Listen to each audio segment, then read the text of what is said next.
Il sera suivi d'André Lamoureux, qui est chargé de cours au département de sciences politiques à l'UQAM depuis 2006.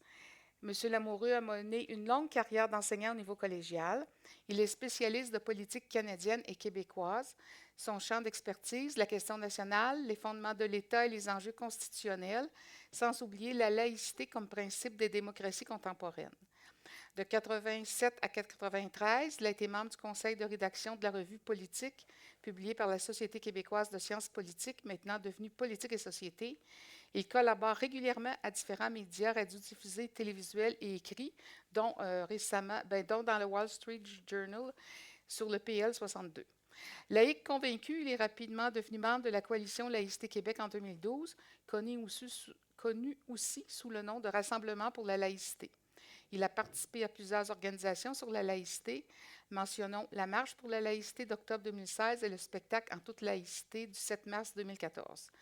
De 2013 à 2016, il présentera plusieurs mémoires en commission parlementaire dans le cours des consultations en vue de différents projets de loi abordant la question de la laïcité, PL 60, PL 59, PL 62, portant respectivement sur une charte de la laïcité, les propos haineux et la neutralité religieuse. Aujourd'hui, c'est sur la liberté de conscience qu'il nous entretiendra. Monsieur Lamoureux, à Alors, vous. bonjour tout le monde. C'est un plaisir d'être ici aujourd'hui. Alors, j'y vais. Le titre de ma présentation s'intitule « La liberté de conscience, bouclier de la laïcité ». La liberté de conscience est à la laïcité ce que la libre pensée est à la démocratie. Sans respect de la liberté de conscience, il n'y a pas de laïcité possible. Sans libre pensée, il n'y a pas de démocratie. La liberté de conscience n'est une autre chose que le droit absolu d'un citoyen de ne pas se faire imposer un cadre de pensée ou de croyance non désiré, et à l'inverse, de lui permettre d'effectuer ses choix de manière totalement libre quant à ses orientations, y compris celui de n'avoir aucune croyance particulière. Jean Jaurès voyait dans la liberté de conscience le premier des droits naturels propres à tous les êtres humains. Elle permet à l'être humain, disait-il, de s'affirmer dans l'autonomie de son jugement. Évoquer la protection de la liberté de conscience, ce n'est pas à sonner un coup de glaive aux libertés religieuses, mais bien ériger le seul bouclier permettant de protéger l'espace de liberté pour tous et toutes, croyants et non-croyants. La liberté de conscience, dans l'échelle des libertés, est un joyau qui se situe au plus haut niveau. Une puissance active qu'il importe de protéger à tout prix. On l'a bien vu en France dans l'affaire Mila, en janvier 2020, lorsqu'après avoir exprimé en ligne son rejet des religions et de l'islam, cette jeune fille de 16 ans s'est vue accusée de blasphème par des militants intégristes et a été violemment ciblée par 50 000 messages haineux pour finalement être menacée de viol et de mort. C'est pourquoi en démocratie, la liberté de conscience est incompatible avec la persistance d'un délit de blasphème dans l'architecture des constitutions et des lois.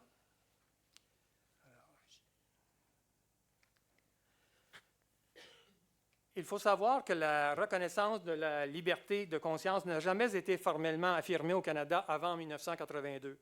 Elle n'était même pas incluse dans la Déclaration canadienne des droits de 1960. Aucune garantie ne leur était offerte. Ne lui était offerte, excusez-moi. Ce n'était pas dans les préoccupations du gouvernement conservateur de John Diefenbaker. Seule la liberté de religion comptait. Dans la Charte constitutionnelle de 1982, malheureusement inspirée de la Déclaration de 1960, on a reconnu timidement la liberté de conscience en la raccolant tout simplement à la liberté de religion. Comme si les deux se situaient sur le même pied. Pourtant, la liberté de conscience se déploie en tant que principe démocratique fondamental, surplombant la liberté de religion, puisque cette dernière n'est qu'une forme d'expression de la liberté de conscience, parmi d'autres, comme l'agnosticisme et l'athéisme. D'un point de vue laïque, le plus grand reproche qu'on peut faire à cet article 2A de la Charte de 1982, c'est précisément qu'il n'y est aucunement indiqué que la liberté de conscience et la liberté de religion doivent s'exercer dans le respect du principe de séparation de l'État et des cultes. C'est là le problème essentiel. Pour faire prévaloir la loi sur la laïcité de l'État au Québec, il a donc fallu recourir à l'article 3 de la Charte, la fameuse clause dérogatoire dite nonobstant.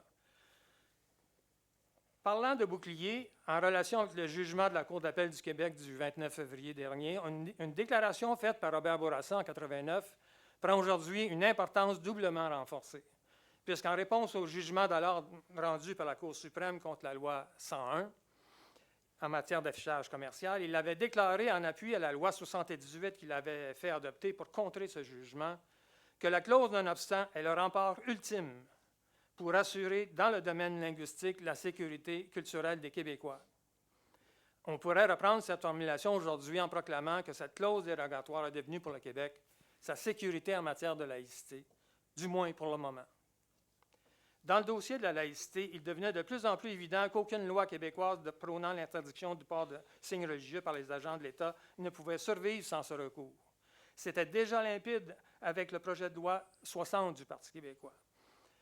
Sans ce recours législatif, le projet du Parti québécois aurait été déclaré ultra vires.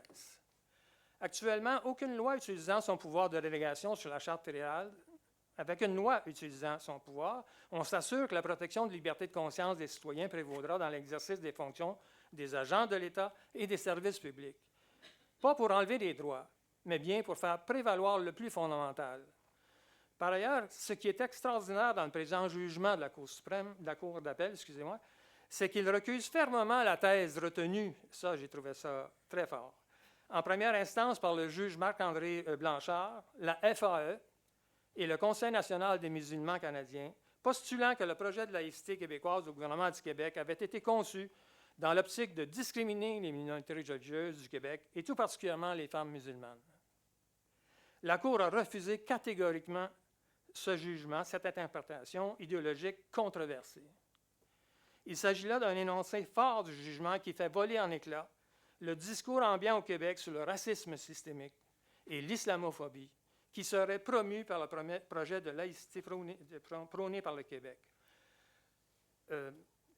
Dans toutes les publications que j'ai pu écrire et à titre de porte-parole du Rassemblement pour la laïcité ou comme politologue, j'ai toujours soutenu que la clause non-obstant, ça fait 12 ans que je le fais, lorsqu'elle est appliquée, en effet, elle a un effet béton et qu'elle aurait ultimement gain de cause. Je fais référence à des mémoires présentées en commission parlementaire et des articles publiés dans les journaux. J'ajoute aussi que l'argumentaire soutenu par le mouvement laïque québécois devant la Cour suprême en 2015, jugement qu'on doit saluer évidemment, pour faire casser la récitation de la prière au conseil municipal de Saguenay, je vous rappelle ces images, n'aurait pas été suffisant pour sauvegarder la loi 21. Pour la simple et bonne raison que dans le litige de Saguenay, on traitait spécifiquement des pratiques religieuses rattachées au pouvoir public, donc dont les municipalités. La décision visait les institutions publiques exerçant une autorité collective sur les citoyens.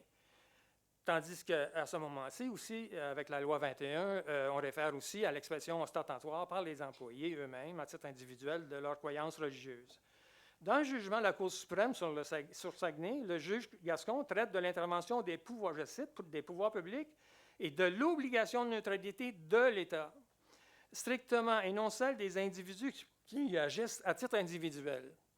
Il est question, disait la Cour, je cite, de l'adhésion de l'État par l'entremise de ses représentants à une croyance religieuse, du parrainage par l'État d'une tradition religieuse, tout en ajoutant dans le jugement que les représentants de l'État, lorsqu'ils n'agissent pas en cette qualité, ne sont pas tenus aux mêmes restrictions.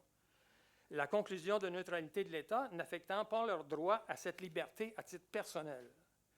À propos de la loi 21, la Cour d'appel effectue aujourd'hui le même jugement, c'est un jugement similaire, mais elle explique que la clause non-obstant utilisée pour protéger la liberté de conscience est infranchissable. Refuser de recourir à la clause non-obstant aurait donc fait culbuter la loi 21. Ce que disent très clairement d'ailleurs les deux jugements sur la loi 21, celui de la Cour supérieure, celui de la Cour d'appel. Je termine avec deux petits aspects encore. Ce qui était instructif dans... Excusez-moi, on en avait prévu 20 minutes, puis on nous a dit 15 minutes. J'étais un petit peu compressé. Il t'en reste 7, là. Il m'en reste 7? Ah, je vais être correct, je pense. Ce qui est instructif avec le jugement de la Cour d'appel, c'est qu'on peut établir un lien entre la question des signes religieux affichés par les députés et le concept de souveraineté populaire. La section de la loi 21 référant à l'interdiction des signes religieux pour le président et le vice-président de l'Assemblée nationale, il y en a plusieurs, les vice-présidents, a été bloquée par la Cour d'appel. À mon avis, cela s'explique du fait qu'il aurait fallu que l'Assemblée nationale modifie au préalable sa propre loi constitutive pour affirmer souverainement son caractère laïque, dénué de toute pratique et symbole religieux. Elle se serait ainsi arrimée formellement à la loi sur la laïcité de l'État, en imposant sa propre souveraineté populaire en ce qui concerne l'interdiction du port de signes religieux par les députés. C'est logique.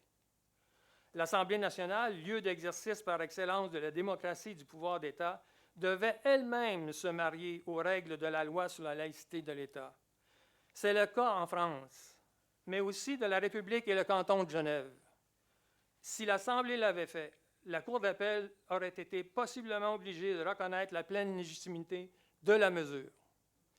En janvier 2014, à l'occasion de notre conversation en commission parlementaire avec le ministre Drainville, j'avais aussi soutenu l'obligation de changer la loi sur l'Assemblée nationale pour établir le principe de neutralité formelle pour les députés de manière à protéger la liberté de conscience des citoyens. Celui-ci refusait de le faire, me disait-il, en soutenant que toute décision en cette matière relevait du choix discrétionnaire du bureau de l'Assemblée nationale. Un bureau qui est partisan par définition et dont la composition varie d'une élection à l'autre. On parle donc d'un bureau qui ne pouvait pas garantir quelque stabilité que ce soit. Bien sûr, toute modification à la loi sur l'Assemblée nationale devrait être jumelée à un nécessaire changement au règlement de candidature exigeant une photographie tête nue pour les candidats et candidates désirant se présenter aux élections. Le précédent changement de 2018 apporté au règlement de candidature par le gouvernement Couillard et le directeur général des élections de l'époque, Pierre Reid, avait réduit l'exigence de la photo au seul critère du visage découvert au lieu de la tête découverte, comme c'était le cas auparavant. Cette modification représentait un recul net du caractère laïque de l'État. Un nouveau règlement de candidature devrait donc inclure une disposition obligeant tout candidat de se présenter photographie et tête nue, avec une photographie tête nue. Sur ce principe de souveraineté populaire, je m'appuie sur la décision prise en 2011 par l'Assemblée nationale interdisant l'entrée du kirpan dans son enceinte. Cette décision a ensuite été contestée, bien sûr, mais elle a été confirmée ultérieurement par la Cour supérieure, par la Cour d'appel, sur la base d'un argument fondamental proclamant que ce choix relevait strictement de la souveraineté parlementaire, interne et exclusive, c'était dans le jugement, de l'Assemblée. La Cour suprême ensuite a validé cette décision, précisant que ce privilège parlementaire n'était pas assujetti à la Charte canadienne des droits. Québec a donc alors gagné pour une première fois sur cet enjeu de souveraineté populaire. Ce nouveau concept aujourd'hui affirmé par la Cour d'appel. Conséquemment, l'Assemblée nationale pourrait vraisemblablement gagner à nouveau sur l'introduction du port de signes religieux dans l'enceinte d'Assemblée, à condition de le vouloir et de se tenir debout.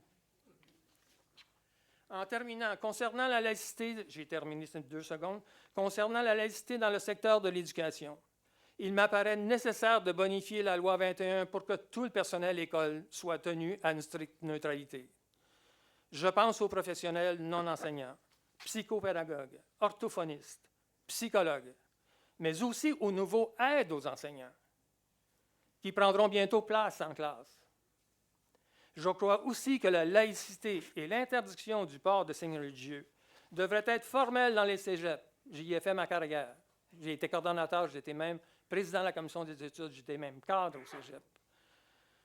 La protection de la liberté de conscience des étudiants n'y est pas moins importante. On en parle peu, mais c'est primordial. En France, les règles de la laïcité valent pour toute la durée des études au lycée, jusqu'à la terminale et le baccalauréat, ce qui correspond grosso modo aux années collégiales, en tout cas à la fin, c'est pour l'équivalent du même âge. La question se posait déjà en 2014 et se pose toujours. Pourquoi les cégeps devraient-ils être exemptés de l'obligation laïque? À ce stade de passage de l'âge adulte et de la socialisation citoyenne, c'est là que ça se joue au cégep, j'en parle en connaissance de cause, la laïcité y est plus que nécessaire. Merci.